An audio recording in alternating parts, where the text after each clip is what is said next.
Bum, bum, bum, bum, bum, bum, bum, bum, bum, bum, bum, bum, bum. Bum, bum, bum, bum.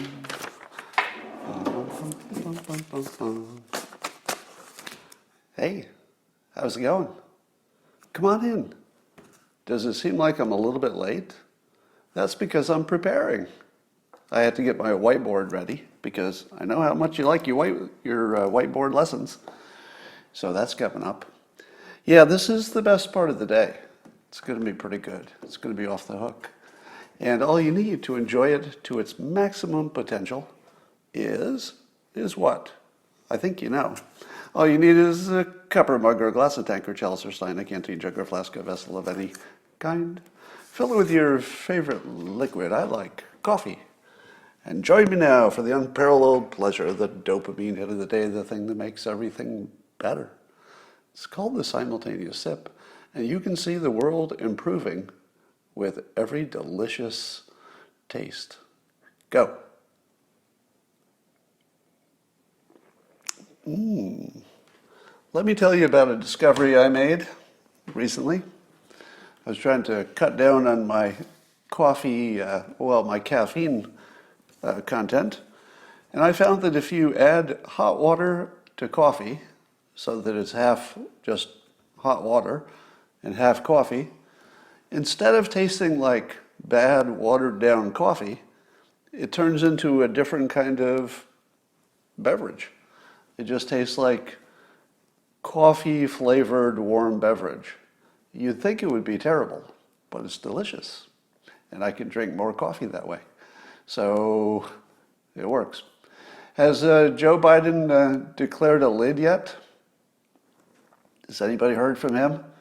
Because I think this is just about the time he wakes up and Jill Biden goes in and shakes him a little bit and says, Joe, do you know where you are? What's your name? And if he says, I think I'm Joe Biden and I'm in my basement. And if he gets the right answer, then she talks to the campaign and she says, he's good to go. Put him on Zoom, quick, before he loses it. So that's what's going on. We're watching as Spotify employees are apparently threatening to strike over wanting to have control over Joe Rogan's content. So Joe Rogan gets this, enormous payday going over to Spotify, and you would assume that part of the negotiations for that deal is some kind of agreement about who has editorial control. Well, the employees of Spotify, who were probably not personally negotiating that deal, have decided that they can't possibly abide by all that free speech that doesn't agree with them, and so they might go on strike. Oh my God. My smartest Democratic friend, who I mention often because I like to give you an update on me trying to convince him out of his TDS. So here's the funniest thing that happened. So this week, as you know, the additional emails came out about the whole investigation into the Russia collusion thing, and we got some new information about also Hunter Biden, and we got information about Ukraine and how Hunter Biden had taken money from a billionaire Russian, the ex-wife of the Moscow mayor, so obviously pretty close to Putin. So I was thinking to myself, I can't wait to hear what my smartest Democratic friend says. Because once this information about Hunter Biden comes out, you're just going to have to admit that there's a problem with Joe Biden. Because now that it's clear he knew what was going on, that part we know from the new documentation, so Joe Biden was aware of these concerns about his son. As far as we know, there's no specific crime that is alleged, and I'm not alleging that either. It's just that it's really, really swampy, and so I thought to myself, this is going to be good. What in the world is my smartest Democratic friend going to say that could possibly explain away Joe Biden's connection to this swampy stuff? And so he emailed me and said, well, looks like the New York Times has looked into this and there's nothing to worry about. What? What?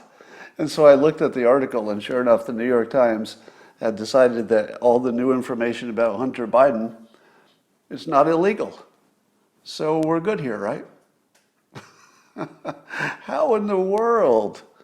How in the world do we go from a Trump has these Russian connections and it's the end of the world, all the way to the other side where, well, it turns out that Hunter Biden, and by extension, through the family blackmail connection, it looks like Joe Biden's got a Russia problem, which doesn't matter. Now suddenly, no, it's not technically illegal, so why are you even bringing it up? So to watch the mental machinations of people trying to understand their world is pretty funny. All right, I saw some experts giving some debate strategy advice, and I would agree with the following advice: that the more President Trump can tie every topic to the economy, the better he looks, because the economy is his strongest topic. So I would agree that anytime the president can say, well, let's bring it over to the economy, he's going to be winning. And you could do that with almost everything. Let's say the topic is healthcare. The president will say, yes, I've done this to lower drug prices. I've done this to allow telemedicine across state lines, which should have a good effect on things. We're doing this and that to increase the market. And these are things that are going to be good for the economy, and that works. So you could talk about climate change. Well, we got to get the economy right to be able to deal with climate change. You could do it with coronavirus. It's not just about the direct deaths. It's also about the economy. I think he can tie just about everything to the economy, and the things that he can't are things that people have already made their mind up about. The Supreme Court picks, for example. There's not much you can do about that. Republicans are going to like it. Democrats are not going to like it. But there's not much to debate. It's going to be what it is. So I think the president's got a real strong play there. Just tie everything to the economy any way you can, and he's going to look pretty good. Now, do you think we're going to make it all the way to Tuesday and have that debate? What do you think? If you had to put the odds on it today, is Joe Biden going to make it to Tuesday and have a debate? Here's what I would be looking for. If Joe Biden is not going to debate on Tuesday, this would be the tell. There would be a lid on Joe Biden all the way through Tuesday. If you see a lid on Biden that just clamps it down from today all the way through Tuesday, he's probably not going to debate, because that would be sort of the tell that something else is going to happen, that they have to replace him, or they're going to say, well, we need some time out, or maybe we don't debate. As of yesterday, Nancy Pelosi was still saying she was still saying that Biden shouldn't debate. So that at the highest level of the Democrat Party, they are not too happy about the idea of him debating. So we'll see. I would say if you were to put the odds on it as of today, the odds of him making it to Tuesday, being on stage and debating are greater than 50%, probably. Certainly greater than 50%, wouldn't you say? Yeah, he can always say he's prepping, so he'll always have a cover story. But if he puts the lid on for 3 days, I just think that would be a tell that they have something else planned. I would say there's maybe a 70 to 80% chance at this point he'll make it to the debate stage. It could be that the Democrats have decided that he might get through a debate. Now, a perfect situation would be he gets through one debate, doesn't do too badly, takes a few punches, but basically survives the debate. What would be the smartest thing for the Biden campaign to do if he survives one debate? You already know the answer. If he survives one debate, he's definitely going to cancel the rest of them. Because if he survives one, then it can be said that he can debate. They can make the case. But it would be crazy, it would just be crazy for them to let him have more than one if the first one goes okay. If it even just goes a little bit okay, you got to cancel the rest of them. And it would be easy to do. They would just say, well, look at what President Trump did in the first debate. All he did was lie. So what would be the point of having another debate when all he's going to do is lie? So it would be easy. They just say, we did one debate, we're good. Now, let's say they do one debate and he just falls apart. What happens then? Well, then the Democrats just go ahead and replace him. And they say, okay, we see it now. So we're going to make a quick change. It's going to be Kamala probably top of the ticket. Everything's the same. Kamala, Biden, you get the same package. There's no real difference. Biden picked Kamala as the vice president because they have so much in common. If you think about it, nothing's really changed. All you did is change the name, and we've been calling it Harris-Biden ticket anyway. It's not that big a change. Don't worry about it. After the election, Biden will, be replaced or something. Maybe before, maybe after. So I think what will happen, here would be my best guess. I think the Democrats are going to roll the dice, roll the dice on one debate. I think it's a one debate bet. If it doesn't go well, boom, they switch the ticket. If it does go well, they cancel the rest of the debates and try to ride it. That's what I would do. All right. It's starting to look as if everyone except the Trump campaign colluded with Russia in 2016. Because the more we find out about what the Steele dossier was up to, and the more we find out about what Hunter Biden was up to, everything looks like they were all colluding with Russia. Because the Hunter Biden connection with money coming in from a Russian oligarch.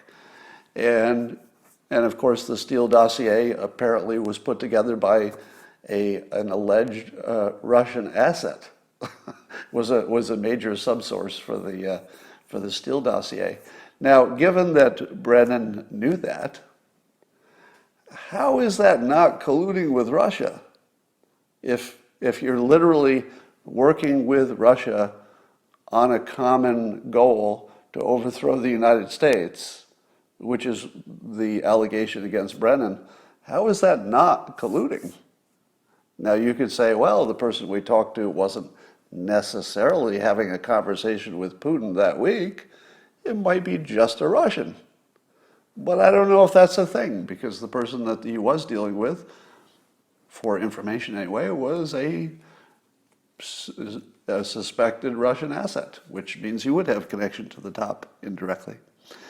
So given that we have this new model of the world, that if you accuse somebody of something first, and it turns out you're the one who was doing it, people get exhausted by the original accusation, and then when the truth comes out, oh, no, the person you accused was innocent all the time, completely innocent, but you, the accuser, were actually doing that crime like crazy.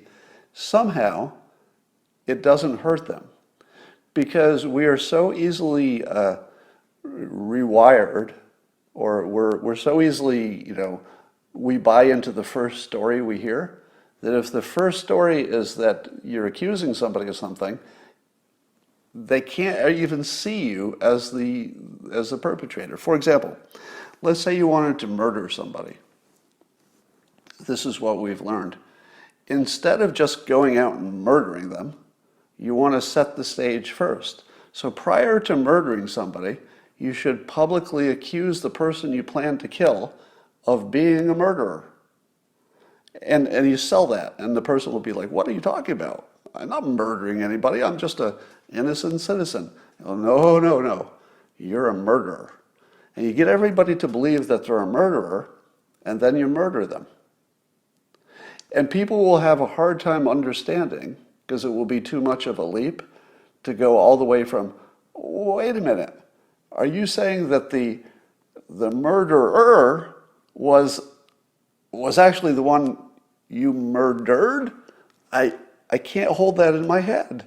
It's too much of a leap. I can't be that wrong about something. Cognitive dissonance has just put up a wall. I cannot see this new truth that you just murdered this innocent person. I just can't even see it.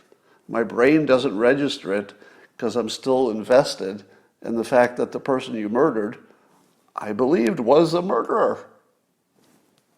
So if you don't think that's real, then you need to look into brains a little bit more, because that is real. Whoever accuses first has that permanent advantage, and it's hard to erase a first impression. On Tucker Carlson the other night, he had an expert talking about how the United States is experiencing a, quote, color revolution. I don't know all the details about what this, quote, color revolution is, but the idea is that we have people in the United States who, working for intelligence agencies in the past, have fomented revolution in other countries intentionally, and they did it by simply sowing chaos about the election process. So if you can get the citizenry to not trust the election process, then you can have an actual revolution, because the system will break down. The allegation is that the same people, literally the same people, the actual same people who did this professionally overseas to other countries are literally, specifically, and even publicly doing it right here, right now. and that there's an active color revolution being perpetrated in this country by the book, publicly, obviously, while we watch it, right in front of us, by the same people who are experts at doing this thing. Now, do you believe that? Does that sound like something you believe? Here's my problem with it. I don't know what they would think is their end game. If you're fomenting revolution in another country, your end game is the revolution. You just want to weaken that other country, and if you can get a new regime in that's friendly to your country, well, that would be an advantage. But you don't really care that much if that other country just falls apart, because it's not your country, right? So if you do a color revolution in another country and it just goes to hell, well, it wasn't your country. So that's the kind of risk you could take with somebody else's country. But would you take this risk with your own country? Would you literally cause a violent, probably there'd be violence, a violent revolution in your own country, thinking that would work out? Who exactly would be smart enough to work in an intel organization and also think that you could have a violent revolution in the United States and that would work out pretty well? I have trouble understanding how this plan makes sense. So, which doesn't mean it's not happening. I just don't understand it. Lanny Davis, a noted Democrat, Lanny Davis, he tweeted this: "Dear red states, we're leaving. We've decided we're leaving. We intend to form our own country. We're taking the other blue states with us. That includes Hawaii, Oregon, California, New Mexico, Washington, Minnesota, Wisconsin, blah, blah." And I saw that, and I don't think that is a literal statement. I think it's more of a hyperbolic sort of thing you say during an election period. But I have to say, It's not a bad idea. It's not a bad idea to at least test it. Here's what I would love to see President Trump do. He won't do this, so this would not be something you'd expect President Trump to do. But if I were president, this is what I would do. I would say to Black Lives Matter and all the people who are unhappy with systemic racism, I would say, how about this? We don't know exactly what you want. We don't know exactly how to fix it. But we would love to give you a plot of land. We'll find a place in some state that's friendly to this idea and create effectively like a Native American reservation where you'll just have your own rules and we'll let you run things the way you think things should be run. And you can just build your own society. You can take donations from Soros or whoever you want to take donations from. There would be plenty of people who would donate. And just try to build a functioning, non-systemic racist society that is along the model that you would like to see for the rest of the country. If it works, maybe we'll take the good parts and try to expand it to the country. If you find some parts of it don't work, well, then we won't expand those parts to the rest of the country. But why don't you take some land and just go do what you want? Now, what would happen? Would that actually happen? Would anybody say, whoa, that is a pretty progressive idea? You know, no matter what your plan is, it does make sense to test it first. And what an opportunity. The United States is so open-minded, they're going to let us have our own land and just test our ideas and make this work. We're all in. Do you think that'll happen?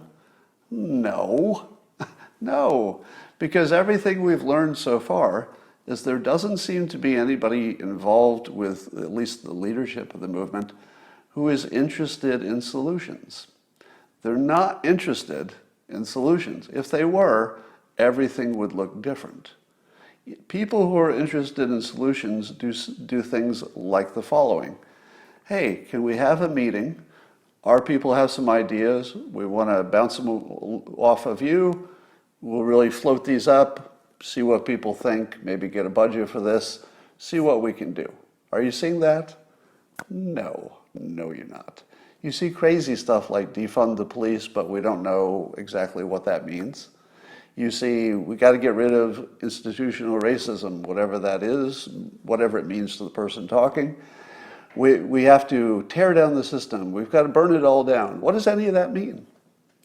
Anybody who is working on solutions, it would look really, really obvious what that looked like. You couldn't miss it.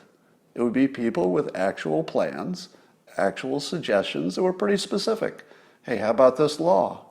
How about this budget? How about this area does this differently? How about we train police in a different way? That's what it would look like. There's nothing like that happening. So I think you would expose their movement for what it is by just giving them what they want and go to the high ground and say, we're going to give you everything you want. But obviously, you're going to test it first because that's the way you would do anything. There's nothing you wouldn't test first if you could, right? Just common sense. So give them what they want and the whole thing would fall apart. That's a persuasion trick, by the way. The persuasion trick is instead of arguing with people who appear to be irrational, or maybe they're lying about what they want, either way it looks the same, instead of arguing with them, that doesn't work. If they're irrational, you can't argue with them. And if they're lying about their true motives, you can't argue with that either, because they'll just keep lying. So the thing you can do is agree with them and offer to give them what they're asking for. And in the process of trying to accept everything they're asking for, it will become obvious it wasn't real.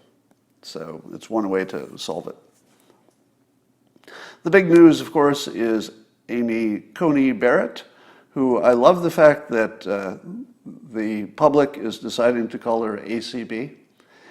Now, you think of AOC when you think of ACB, and I think these three named people need to be initials. But there's something that happens when somebody gets a three-letter initial. Be it AOC, be it JFK, be it LBJ, or be it be it anybody else, MLK, I guess. Anybody who gets a three-letter initial and RBG as well, anybody who gets an initial, three-initial name, is more important. You don't think that should be the case, right? And you say to yourself, well, just having a cool nickname doesn't really make you more than you were, but it does. This is one of the things that I learned years ago in college. So in college, some of us got nicknames. I was one of them. My college roommate was big on giving people their nicknames. So he was one guy who would assign everybody their nickname, and it was your nickname all the way through college. It was like a superpower he had to give you a nickname that stuck, sort of Trump-like. And he gave me the nickname W, just the letter W, because I once wore a shirt that had a big W on it for my school that I grew up on. Wyndham was the name of the town. And so for 4 years of college, my nickname was W. And there were people I knew pretty well who had no idea what my name was, because I was just W. And there were other people who had names. There was a guy called the Quel, short for molecule, because he would get so high that he called it getting small. So he was just a molecule and then the Quel. Now what happened was that the people who had cool nicknames actually came to be seen as a little bit cooler. Now this might have been my imagination. It's subjective, of course, but it seemed to me that when people got a nickname, they elevated to a level of just sort of an icon. That's the wrong word. I don't know, that you became something like a symbol or something. So there is something powerful about these initial nicknames. They tend to go to people who have some higher level of importance.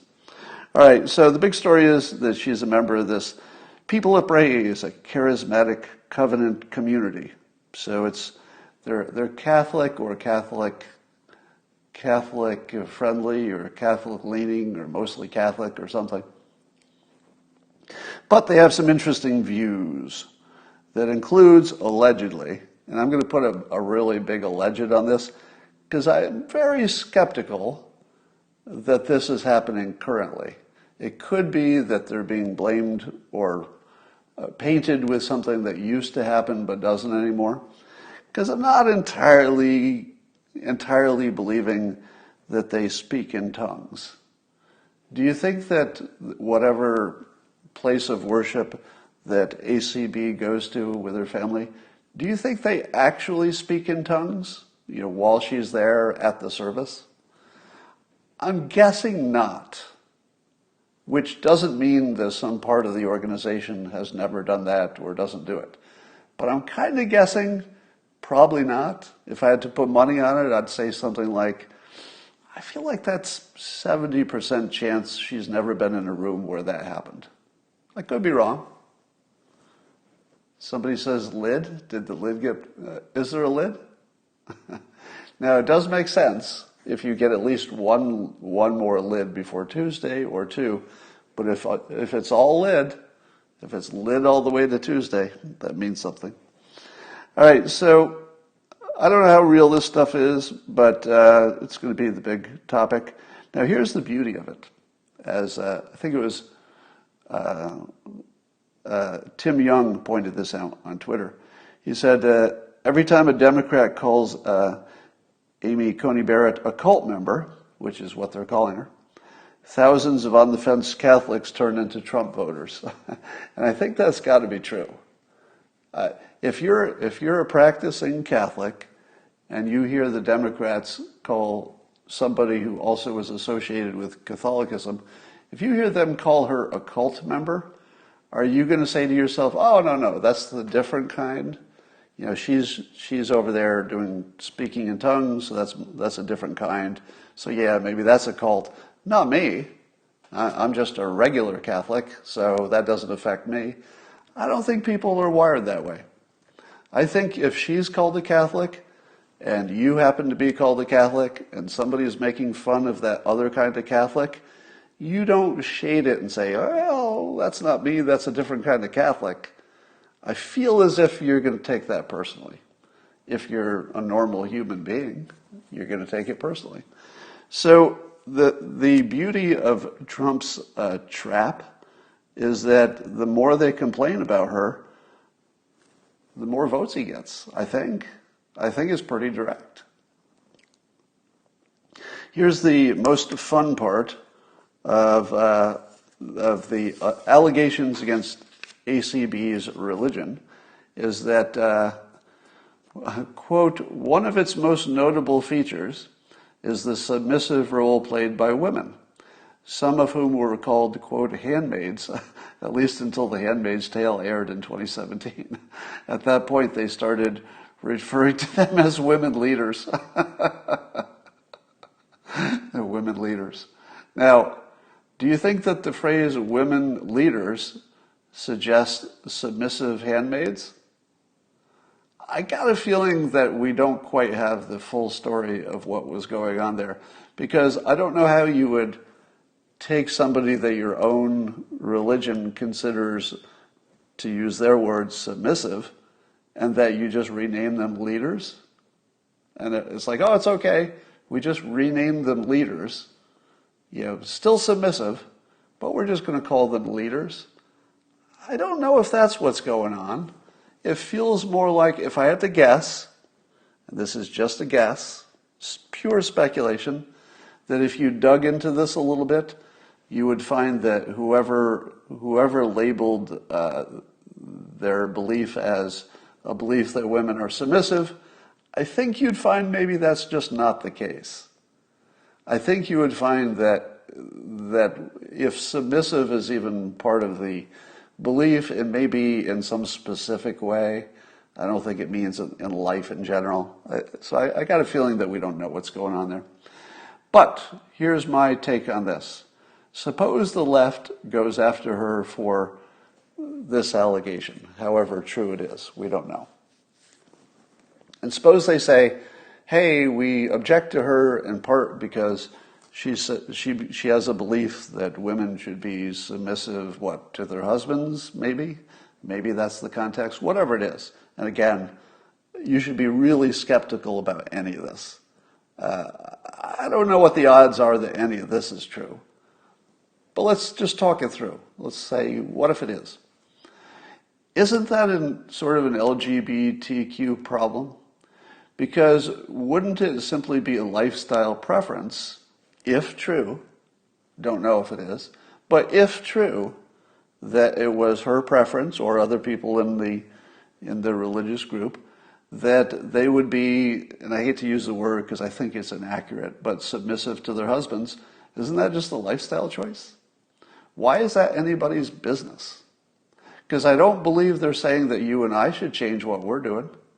I don't believe they've ever gotten in my face and said, Scott, you need to change what you're doing. Doesn't bother me. So if there's somebody who in their private life has a personal way of relating to somebody that's different than yours, how's that a problem?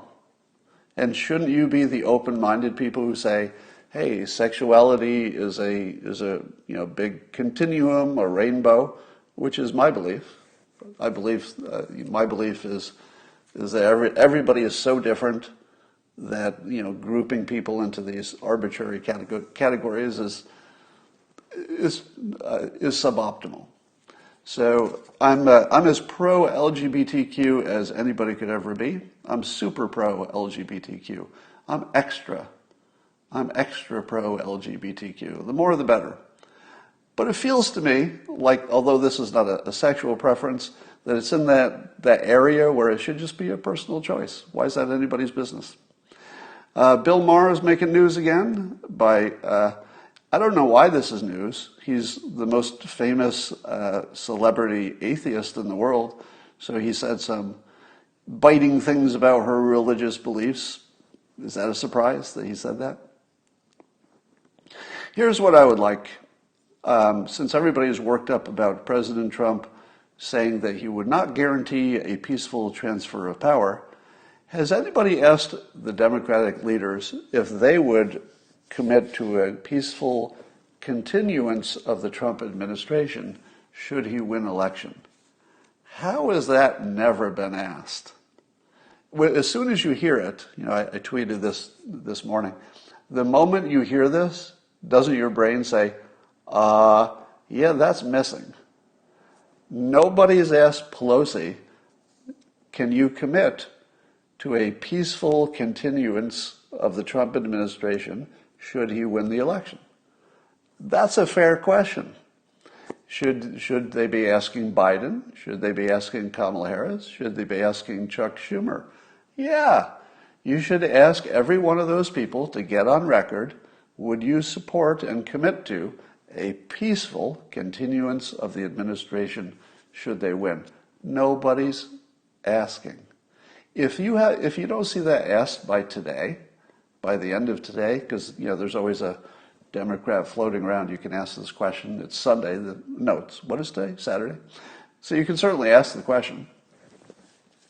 If you don't see that, you should just assume there's no such thing as news anymore, that it's just so broken that you should forget about it. Let me do my impression of Chuck Schumer. Is it my imagination, or is Chuck Schumer the worst public speaker you've ever seen for a politician? I don't know if I've ever seen a worse public speaker. How in the world does he get his leadership job by being the worst public speaker? Let me give you an impression of Chuck Schumer giving a public statement. Glasses down like this. And President Trump, he is continuing to do bad things. And bad things are done by the president because of his badness and his meanness, and he doesn't believe in freedom.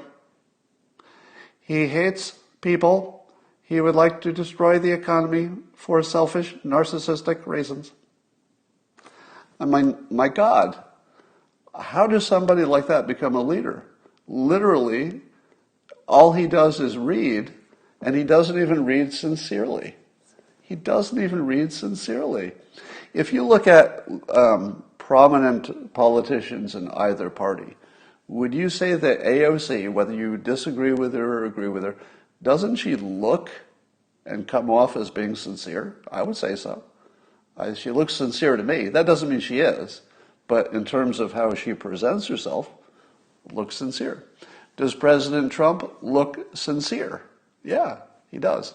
Does Vice President Pence seem sincere when he speaks in public? Totally. He seems 100% sincere. Again, you don't know what people are thinking internally, but they certainly present themselves as sincere. How about most of the politicians you see talking on television? Do most of them look sincere? A lot of them do. Some don't. But I've never seen anybody who looked intentionally insincere before. Schumer actually looks like he's not pretending to be serious. He looks with that smirk that he always has. He looks like, I'm not even pretending that this is real. And I feel like it's disrespectful to me as a citizen that you wouldn't pretend you mean what you're saying. At least pretend you believe it. Don't ask me to listen to it if you're not even going to pretend you believe it yourself. And I don't think he pretends he believes it. It is a weird look. Pelosi is kind of a hybrid. She does a little bit better job of acting sincere, but the things she says are so ridiculous lately that you know they're not. So that's different. All right. Here's a question. Was it Bill Maher who asked this of Bernie Sanders? Listen to this question. In the best possible world, Biden wins and takes office. And then Bill Maher asks, what do we do with these Republicans? Ones who showed that when it mattered, that they were willing to cast aside democracy. That's pretty chilling, isn't it? What are we going to do with them? What do you mean, what are you going to do with them? How about you don't do anything with them? How about you go about your business? How about you be happy if your team won, you form a government, and you try to run the country? How about you don't round up the Republicans and punish them? How about if you were to do that, that would be the end of the republic? Because let me tell you, if conservatives or Republicans start getting rounded up and punished, because this question is, what do we do with them? How do you interpret what do we do with them other than there would be some active measures to do something? What? Send us to Uyghur re-education camps? What exactly does that look like? So I think that is a little bit chilling. I would remind you that I think there's no chance that the country will be ripped apart and that we won't exist in 2021. By 2021, may or may not be by, the end of January, but certainly in 2021, we'll have an actual president, we'll still have a country, and we're going to be kicking ass with the economy. So it's going to be fine. Your feeling about whether there's going to be a revolution or, violence in the streets and all that, there will be violence in the streets, but there is now. It probably won't be that different than every single Tuesday. There's just violence in the streets every day now. But that's sort of the new normal. But we will be fine. But and the reason it seems more dangerous is just that the emotions are elevated for election period. What would be the point of holding hearings for ACB and the Supreme Court confirmation? In normal times, it's a good process because you want to make sure you've vetted the candidates. You want to give the public some credibility to say that, okay, all the people who really know what they're talking about, both left and right, have looked at this candidate. They've wrestled with it. They've pushed all the buttons and kicked all the tires. In a normal situation, it's a good process. I'm in favor of it. But this is not a normal situation. The Democrats have broadcast that they don't plan to treat it seriously, haven't they? Just fact check me on this. Have the Democrats not broadcast in the clearest possible terms that they don't have any intention of treating this in a legitimate manner? They just want to stop it and make a political point. Now, under those conditions, I would apply the Bill Barr rule. Bill Barr agreed to testify to Congress, and then they didn't let him talk. They kept reclaiming their time. So when additional people were requested by Nadler to go to Congress and testify, the Department of Justice said, no, because you've now signaled so clearly that you don't take the process seriously, it would be absurd for us to be involved in something that you've already told us won't be a serious process.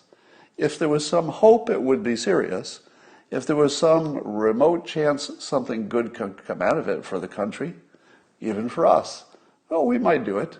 But now that you've told us in no uncertain terms that you're not going to be serious about this, it's just going to be a stunt, why would we show up? Likewise with the Supreme Court stuff, given that the votes are there to confirm her, given that she was recently vetted for her, the job that she has, it would be just foolish to hold hearings. So Lindsey Graham, I think he's still planning to hold hearings. If you do, you should at least keep the option open of closing down the hearings right away if it doesn't work. Because I don't want to waste time. There's nothing to be gained. As a citizen, there's just nothing to be gained by that process. Just vote on it and get it over with. All right, it could be an advantage to the president, though, to drag it down a little bit. He might like the fight.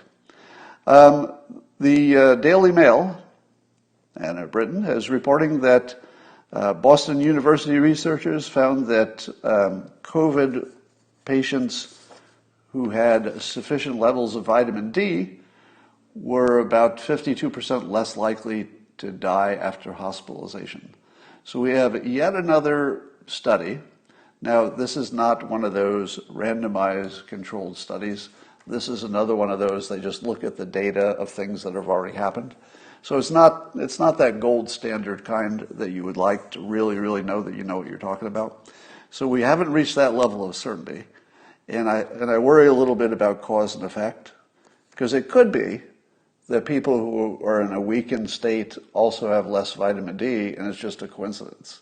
So that just could be a coincidence. What we don't have, what would be better, would be we treated this group with vitamin D, and this group we didn't, and we got a different result. That would be better. If it were randomized and controlled, it would be better. Anyway, and about 42% of Americans are vitamin D deficient. Now, given that we do know that vitamin D is unambiguously good for you, and even if it didn't help you with coronavirus, we could all agree, science agrees, there's no debate about it really. Vitamin D is good. So the question was asked, why is Fauci not pushing vitamin D like crazy? Shouldn't we be pushing vitamin D like crazy? Is there anybody who is not taking vitamin D? I take vitamin D supplements every day, and when it's not so smoky in California that I can't go outside, I also go outside every day to make sure I get a little bit of sun with my sunscreen on, etc. But I feel as if the government should be pushing vitamin D. And I feel like that's a mistake, that it's not happening, because it's all upside, no downside. Except, I guess you could overdose on it if you went too far. In Helsinki, they're testing COVID sniffing dogs. You've heard about this before. But apparently it seems to be working, at least the early indications. So the dog will just go up and sniff you, and it can tell even before you have symptoms, apparently. It can tell if you have COVID. Dogs are unlikely to get COVID, so it's a little safer for them to be sniffing. I guess cats have a bigger problem with it than dogs. They can get it, but not as often. So here's the question I asked to you. Could science make something that smells like COVID but isn't dangerous? And if they could make something that smells like COVID but isn't dangerous, could they distribute it to everybody who has a dog to train their dog? Because I could train my dog, I think. I mean, I don't know how sensitive the dog's nose has to be, but I'm guessing probably most dogs could do it. I know some dogs like bloodhounds are extra good at smelling, but all dogs are pretty good at smelling. If you could give me a little smell tab that smelled like COVID to a dog, it wouldn't smell like anything to me. If I could train my dog with that, I think we'd be 3 weeks away from getting rid of coronavirus. Because there are enough people with dogs who can train a dog, right? How hard would it be to train a dog that gets a treat when they smell one thing and not another? It would be the easiest thing in the world. I could train my dog to sniff it, I'm pretty sure. And she's not like the genius dog of dogs. Somebody says, didn't I predict this? I remember talking about it, but I believe I read about it as a possibility before I predicted it. I would take credit for it if I thought I deserved it. Boston Dynamics, a robot making company, they make that robot dog that looks so creepy. Have you seen it? It's like this four-legged walking robot dog that is just so scary, it's crazy. But apparently now they're going into production, and for $75,000 you can have your own robot dog called a Spot. And if you don't think this stuff's going to change everything, you got a new thing coming, because this robot is going to change everything. I mean, you could just drop these into dangerous neighborhoods, and well, I suppose they'd get torn apart. They'd probably get broken pretty quickly. Here's a fact you probably didn't know. I'll just throw this in here as a fun fact. Did you know that the organizer of the Charlottesville Tiki Torch racist march, named Richard Spencer, did you know that he endorses Joe Biden? That's right. Joe Biden's primary claim is that President Trump was sort of favorable to these racists in Charlottesville, but the guy who organized it, Richard Spencer, has publicly endorsed Joe Biden. Now, does it mean anything? Does it mean that Joe Biden is a racist because a racist endorsed him? No. It doesn't work that way. Nor does it work that way if some racist endorses President Trump. It doesn't make the rest of his followers racist, and it doesn't make Trump racist. It doesn't work that way. People endorsing you don't turn you into them. That's not a thing. But it's fun to note that the biggest racist in the country, at least the one who's made the most trouble recently, endorses Biden. So take that for what it's worth. Here's a question for you. Is the phrase African American done? It's over, isn't it? I had been using the phrase just out of respect, because I like to use any name that any group wants to be called. So whether you are an individual or a member of a group, if you have a preferred name that you want to be called, I'm all in, right? No reason to make people mad. If somebody has a preferred name and there's another name that makes them unhappy, don't use the unhappy one. Use the one that makes them happy, right? We're all trying to be in this country together, so I'm a big fan of using words that make people comfortable. But it seems to me that because of Black Lives Matter, and that phrase becoming the dominant phrase, Black Lives Matter, it's not African American Lives Matter. They don't do it that way. It seems to me that, plus the fact that recently there was a decision to capitalize the B in black by a number of publications, which I also agree with, by the way. I agree with it as an author. I think capitalizing the B in black adds a little clarity to sentences, calls it out a little bit. You know, as long as you do the same thing with the W in white, I think it's just more clear. It's better writing. So I'm in favor of that as well. But it seems to me that that black is now just the acceptable common word. Everybody agree? Can we agree from today on that the African American is just unnecessary, and it is no longer a term of respect, because the word black, and if you write it capital B, is equal. Maybe better. I don't know. Is it better or equal? But in any case, I think going forward, I'm going to discontinue the phrase African American in favor of black. If there's anybody black who has an objection to that, let me know. Let me know, because I would listen to that. Here's a question for you that nobody asks. You know, I talk about thinking past the sale. There's a gigantic thinking past the sale that's happening now, and it goes like this. In this world, there are people who have bad luck. They're just born that way, and it never gets better. You're just born into a bad situation, and you're just having bad luck your whole life. There are other people who are just born with everything. They're born rich, they're born healthy, they're born handsome, good-looking, beautiful, just all good. But suppose you're here. You don't have great luck, you don't have the worst luck, but let's say you have a health problem, your parents were alcoholics, you've got PTSD, you've got some serious problems, and they're not your fault. Things you were born with. Let's say you've got a physical disability, there was an accident, you went to war, you got injured. It could be just hundreds of different things that would all fit into the category of bad luck. The proposition that we're being given is that this person with the bad luck, if they were white, would owe this person who has slightly worse luck some money or reparations or some kind of consideration.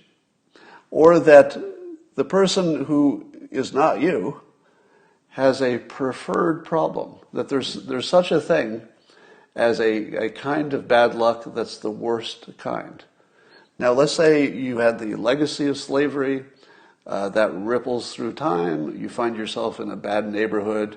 There's crime and bad education, all kinds of problems there. Do you have a thing called bad luck? Yeah, you do. Yeah, you do. That sounds pretty bad luck to me. If racism and slavery is still affecting you, hundreds of years later, and you still haven't climbed out of it, and you've always been behind the eight ball or whatever. Yeah, that's bad luck. But why is your bad luck a preferred bad luck? Now, not talking about myself, right? So don't put me in the conversation, because I'm kind of over here at the moment. Things are pretty good. So, I'm in a good place. I'm not complaining. But there are a lot of you who are watching this who are not black, who just didn't have a good life. Things went wrong. Why is it that you're just an asshole? Right? But if you're over here and you've got bad luck and it has a specific flavor of bad luck, it came from slavery, there's still systemic racism, etc., and that's the nature of your bad luck, why is yours favored? Why, if I'm over here as a good luck person, why should I transfer some wealth and attention to somebody who's in the same neighborhood of bad luck, but not you? What's wrong with you? Why are you the asshole? Why can't you get helped? So the thinking past the sale is that there's a favored kind of bad luck. That some kind of bad luck is the good kind of bad luck, and there's another kind of bad luck that's the bad kind of bad luck. But that's not a thing. If you have bad luck, that's it. That's the whole story. You got bad luck. So I think we've been duped into thinking there's a favored kind of bad luck. And it's quite distorting. All right. I asked on Twitter yesterday, I think I mentioned this, I asked people in my non-scientific Twitter poll, is there something going on now? I just saw my audience drop off. There might be something happening in the news. That 92% of people who answered my very unscientific poll, most of these would probably be Trump supporters if they follow me on Twitter, and 92% of them said they have less empathy for Black Lives Matter in 2020 because of the protests. 92% of them think worse of them. How in the world is this working? What is it that Black Lives Matter wants? If what they wanted was respect, they're getting the opposite, aren't they? They're getting the opposite of their stated intention. And it's obvious, isn't it? If you were just tried to be an objective observer, you came from another planet and you didn't have any bias, and you were just going to look at the planet from a distance and say, okay, how's this strategy going? The Black Lives Matter people say they want to be considered, full humans, I guess would be the best way to say it. Not considered in any way some kind of a second-class citizen. A completely legitimate thing to want, and I would certainly want them to have every bit of that. But here's the thing. If you looked at what they're doing, isn't what they're doing exactly the opposite of what you would do if your stated goal was to be treated with respect? I don't know how you do things that guarantee you will be treated with disrespect while fighting for respect. I just don't understand how that works. So, all right. So I think that's not working. Now, the other thing that is unstated, watch me state something that's unstated that makes you uncomfortable. Are you ready? You hear about all these people who have decided to move out of the urban areas. So people moving away from San Francisco, people moving out of New York City. And whenever we tell this story, we always say, well, it's people getting away from crime. Yeah, that's what it is. That is accurate. It is people who want to get away from crime. But here's the thing that people aren't saying. It is really white people getting away from black people. All right? Now, how bad does that sound? That sounds as bad as it could possibly be. But what other outcome could you imagine would happen? If you were a well-off white person living in a city that was on fire every night because Black Lives Matter was protesting, would you say to yourself, I'll stay here? Probably not. You would probably get as far as you could from Black Lives Matter supporters as you could, because it doesn't look like they have a solution in mind. It doesn't look like there's an end state where you say, okay, everything will be fine. Once their demands are addressed, we'll be back to normal. It doesn't look like that's a possibility. It doesn't even look like it's on the table, not even an option. So if you're a typical white person living in a city, what is your internal mental process? You're probably thinking, I got to get as far away from Black Lives Matter supporters as I can. And in your mind, are you thinking that that also includes the Antifa and other white allies and protesters? Maybe. But you're probably also thinking that you're getting away from black people. So how did we get to this point? Is that an advantage? Is it a better world that something like, 40% of white people in the United States are actively thinking, how can I get further away from black people? Because that's exactly what's happening. That's not good. That's just about as bad as things could be. So we need to fix that. But that's what's happening. Nobody wants to say that out loud, but that's exactly what's happening. President Trump, trying to make things better, has proposed the $500 billion Black America plan, which very cleverly designated both KKK and Antifa as terrorist organizations. Now, in terms of political cleverness, this is really good, all right? The fact that he paired KKK, which so many people wanted designated as a terrorist organization, I guess I agree with it in the sense that I wasn't too aware what the KKK was doing in recent years. I will assume it's true that they were involved in terrorist things. It feels like there must be somebody involved in that. So I would say that seems reasonable, and most of the country would think that's pretty reasonable to designate the KKK as a terrorist organization. But the fact that he could throw Antifa in there at the same time, because now these protesters are going to be part Black Lives Matter who have not been designated as domestic terrorists. You could argue that some of them should be, but they haven't been. But they are now marching with domestic terrorists. Let me ask you this. If you're marching with terrorists, are you not a terrorist? Because I'm pretty sure I've been hearing since 2018 that if you, quote, marched with racists, you can't say you're not a racist. And I completely agree. In Charlottesville, the fine people were not marching with them. They were in the same zip code, but they had nothing to do with the marchers. They were a separate group. But it is true. Had those fine people, so-called fine people, if they had been physically marching with the Tiki Torch people, then I would certainly say, oh, those are not fine people. Look at them. They're actually literally marching with racists, chanting racist stuff.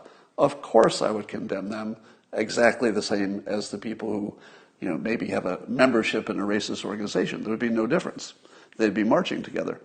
But now, Antifa and Black Lives Matter are going to be marching together.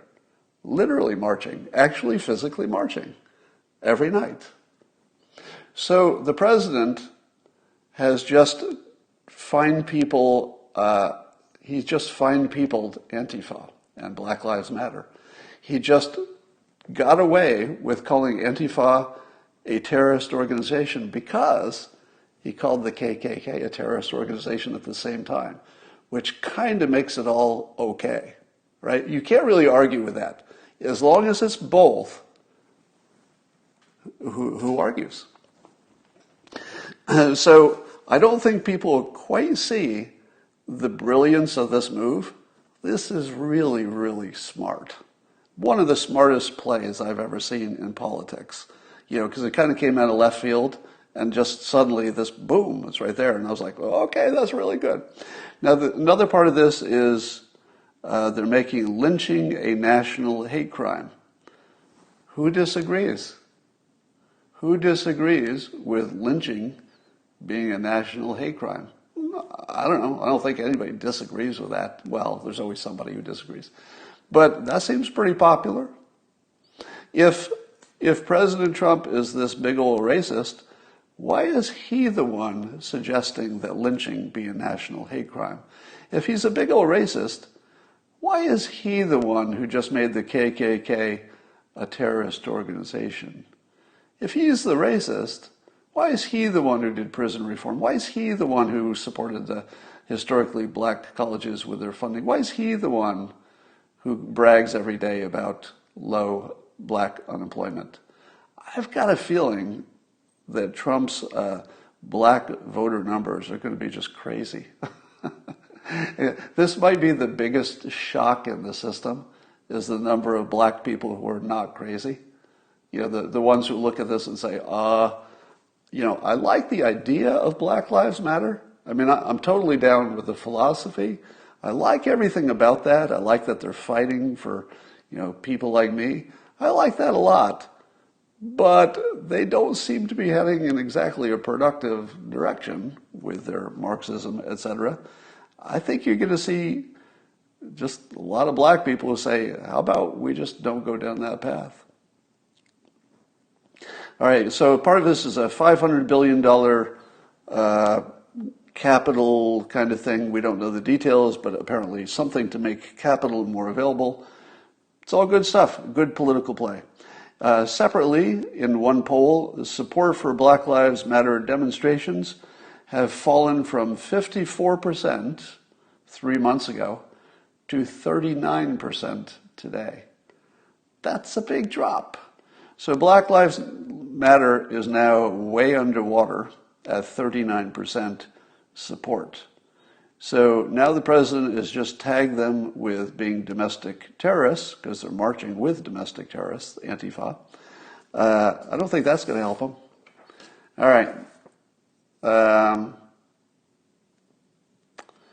You know, I could talk more, but I think, let's talk about Joe Biden and his quote. So there's a video from a few years ago, 2016 or something, where Joe Biden was talking to the troops, and he said, quote, "Clap for that, you stupid bastards." So he called the troops stupid bastards to their faces, but he was obviously making a joke, but it was sort of awkward the way he said it, but is that the kind of joke you make to the troops? I accept that it's a joke. And I'm certainly not the guy who's going to argue that a joke's not a joke, all right?